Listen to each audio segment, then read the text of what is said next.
We're looking at hazy conditions out there as of right now. Still watching for some smoke even into next week, but we may get some temporary reprieve at least as we move through the next few hours and see some rain move into the area. Right now, Rexburg is seeing a temperature of 76 degrees. We'll also, by the way, watch for a cooler day tomorrow after this cold front slips through. Wind speeds will also pick up as we see that main band of storms push through. As of right now, ahead of the storm, we're just seeing some scattered activity, especially into the mountain areas, but even that activity, I suspect, for now is very light. We'll look for a more impressive downpour, I think, as that cold front passes through overnight. We'll see it in the Vipercast in just a moment. In the meantime, this is what's happening over the course of the next couple days. That low pressure system slides through, causing that active weather into the morning hours tomorrow, as well as some showers even lasting through the night. But then we kind of level out our jet stream again. That's why I say this solution for the smoke that's been coming in from Northern California, it's not permanent. So here's a look at that smoke flow. You'll see kind of a gap there tomorrow. We'll see some rainfall. It's going to knock the smoke down. But on the other side of that cold front, it flows right back into the area. We'll continue to at least deal with haze over the course of the next several days.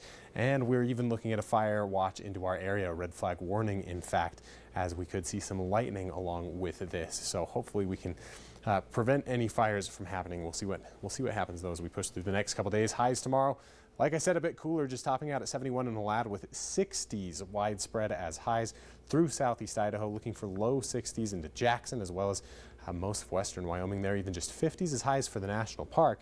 Rexburg will be topping out around 66 degrees tomorrow afternoon. We will be avoiding a frost overnight tonight, despite the fact that we have that cold front moving through. Snake River Plain staying up above freezing, as will most of central Idaho. We'll be down into the 30s though for Ketchum overnight tonight, looking for a frost potentially into Salmon, but 60s on the way as highs for tomorrow afternoon. Here's a look at the lower plain. Pocatello will top out around 69. We'll look for upper 60s also through Blackfoot and Idaho Falls. With some wind moving into the area as well with this cold front. Expect some gusty winds by tomorrow afternoon. Sustained speeds around 20 miles per hour with some gusts pushing up beyond that. Not quite so bad as the last cold front we saw push through, but still a little bit windy. Something to watch out for. Temperatures will normalize. Pushing through the rest of the week, we'll be back up into the 70s Sunday for Pocatello, looking for 80s Monday and Tuesday, as well as into the tail end of the week. Kind of bordering right around 80 degrees though for the Snake River Plain, with 70s on the way for the long haul here for Rexburg after a cooler day tomorrow. 70% chance of rain, some thunderstorms also expected, with just a 66 degree high for your Saturday.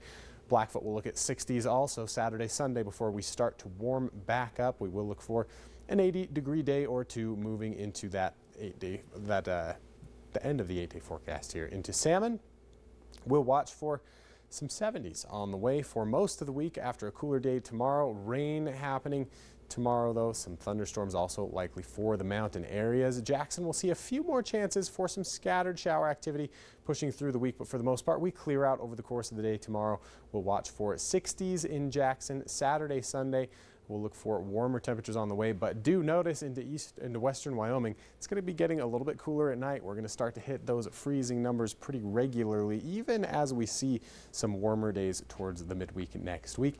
Now let's take a look